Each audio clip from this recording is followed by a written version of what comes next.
chart or your pyramid, I really, really like. Your approach is food first, use herbs, which you use a lot of herbs in your programs, supplements, and then last resort, medication, which may be needed on a rare occasion.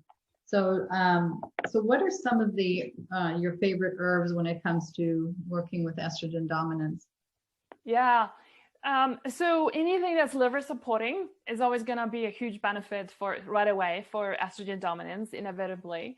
So anything, probably my favorite and go-to would be things like burdock roots, dandelion roots. Those are great. And a lot of times, like these days, when you don't have to be an herbalist let me just say this, like you don't need to be an herbalist to start drinking those.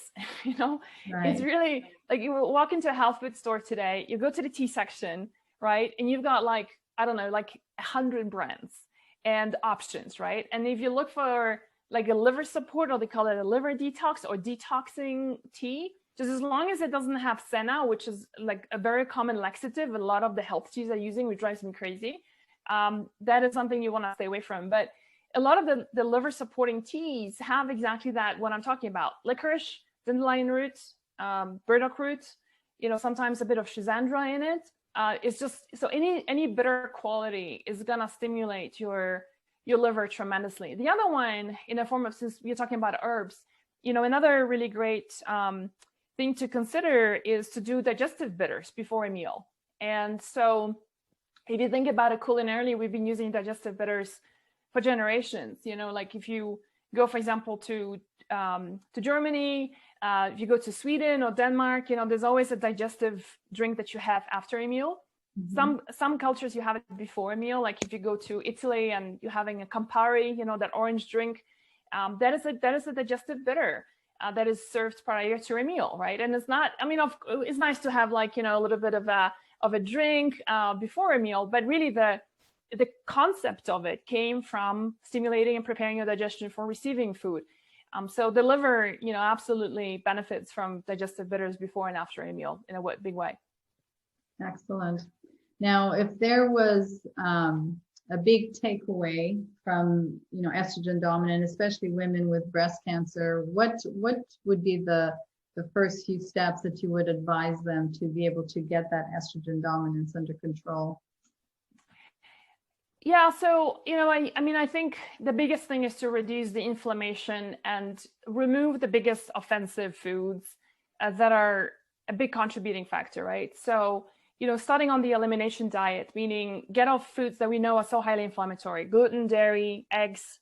Eggs can be yes or no, depending on a person, but if you don't know, then you got to remove them for 2 to 4 weeks.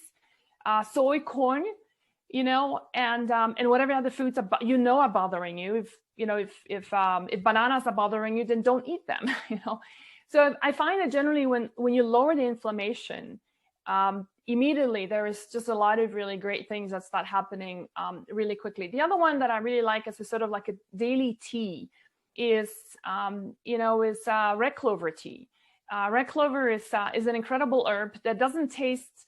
Some herbs are hard to incorporate into your daily life because they can be really bitter or hard to find, or you're gonna spend time to infuse them or decoct them for like 12 hours and whatever. But when it comes to red clover tea, it's something that is just so, it's like you brew it just the same, you infuse it the same way you make a regular tea. And it's something that I personally sip on a daily basis. What it does is it's funny, we call adaptogens herbs that help the HPA axis, adrenal fatigue, but I find that when it comes to red clover, it's almost like a hormonal adaptogen. For example, if a woman is having hot flashes, it's going to help to reduce the hot flashes.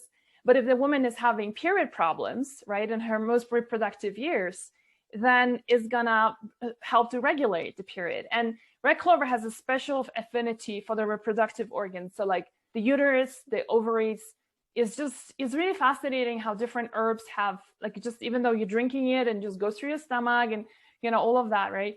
But they work in specific areas. And so red clover is just, it tastes a little bit like like black tea almost. It's also slightly astringent. It's just nicely herbal. It's not, like I said, it doesn't have any strong flavor.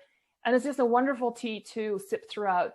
And we've had a lot of women just having really great success doing anti-inflammatory diet, and then doing a bit of red clover tea, just really great.